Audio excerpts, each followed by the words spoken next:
আপনি তো সারাদিন ছিলেন, মানে কেমন মনে মানে কেউ যদি হচ্ছে সে আইন শৃঙ্খলা আমরা যখন বলি সেটা যদি মেনে চলে তখন তো ভালো লাগে, যখন মেনে চলে না মানে বলে আমাদের এলাকা আমাদের এরিয়া, মানে যখন এগুলো কথা বলে তখন তো হ্যাঁ প্রভাব দেখায়, মানে নিজের ক্ষমতা প্রকাশ করে, তখন তো ওটা হবে না, ওটা তো হচ্ছে বিরুদ্ধে চলে গেল, আইনের বিরুদ্ধে চলে গেল।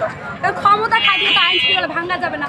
আমাদের এটা গণতান্ত্রিক দেশ, আমরা এই দেশের মধ্যে সবাই আইন শৃঙ্খলা মেনে চলবো, সবাই একসঙ্গে আইন শৃঙ্খলা মেনে চললে আমাদের দেশটাকে সুন্দরভাবে আরো এগিয়ে নিয়ে যেতে পারবো।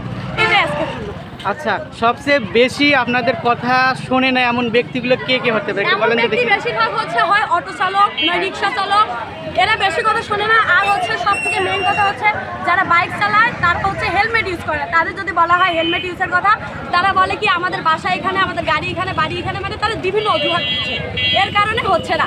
তারা যদি একসঙ্গে আমাদের সাথে যদি যোগ দেয় বা আমাদের যদি হেল্প করে তাহলে আমরা দেশটা আরো আগায় নিয়ে যেতে পারবো, কিন্তু তারা সে কাজটা করতেছে না, তারা আরো বরং উচ্ছৃঙ্খলা সৃষ্টি করতেছে, যার কারণে আমাদের যে কাজটা আমরা করতেছি এটা আরো টাফ হয়ে যাচ্ছে। সো আমাদের সবার উচিত একসঙ্গে কাজ করার, দেশটাকে এগিয়ে নিয়ে যাওয়া। আচ্ছা, আরেকটা কোশ্চেন আপু, কথাটা হচ্ছে আপনি যে একজন ট্রাফিক পুলিশের অবর্তমানে কাজ করতেছেন, তাহলে একজন আপনার এক্সপেরিমেন্ট অনুযায়ী আপনার কাছে একটা প্রশ্ন, যে ওরা কিভাবে কাজটা করলে আর কি ভালো হবে, অথবা তাদের জন্য যদি একটু বলতেন। যাতায়াতের সময় গাড়িটা এক সাইডে রাখা হবে, আসার সময় অন্য সাইডে, এবং পার্কিং করার জায়গা অন্য সাইডে, কিন্তু ওরা এই কাজটা করে না, ওরা এক সাইডেই মানে দাঁড় করে রাখে, যেখানে যাতায়াত এবং আসা দুইটাই একসাথে করা হয়, যার কারণে জ্যামটা বেশি বাড়ে।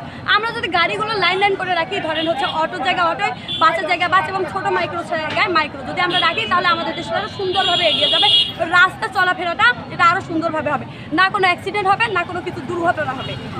আর জ্যামের তো প্রশ্নই ওঠে না, যদি আমরা এভাবে চালাই তাহলে জ্যাম হবে না, কিন্তু তারা এটা করতেছে না। আচ্ছা আপু, এখন একজন ব্যক্তি হিসেবে যে ট্রাফিক পুলিশের উদ্দেশ্যে আপনি কি বলবেন, যে কিভাবে কাজটা করলে? পুলিশের উদ্দেশ্যে বলবো আপনারা নিশ্চয় সততার সঙ্গে কাজ করবেন এবং রাস্তায় আইন শৃঙ্খলা বজায় রাখবেন, এবং কখনো কোনো রিক্সা চালক, অটো চালক এবং কোনো বাইক চালক এদের কাছ থেকে টাকা নেওয়া যাবে না, এবং কোনো জরিমানা মানে স্বরূপ কোনো কিছু নেওয়া যাবে না, এবং সতর্কতার সাথে কাজ করতে হবে, এবং নিয়ম মেনে এলাকা জারি হোক না কেন, মানে জারি ক্ষমতা থাক না কেন, সবার ক্ষেত্রে সেম আইনটা প্রযোজ্য করতে হবে, মানে এলাকা অনুযায়ী, প্রভাব অনুযায়ী কারো উপর বেশি কারো উপর কম এইটা করা যাবে না।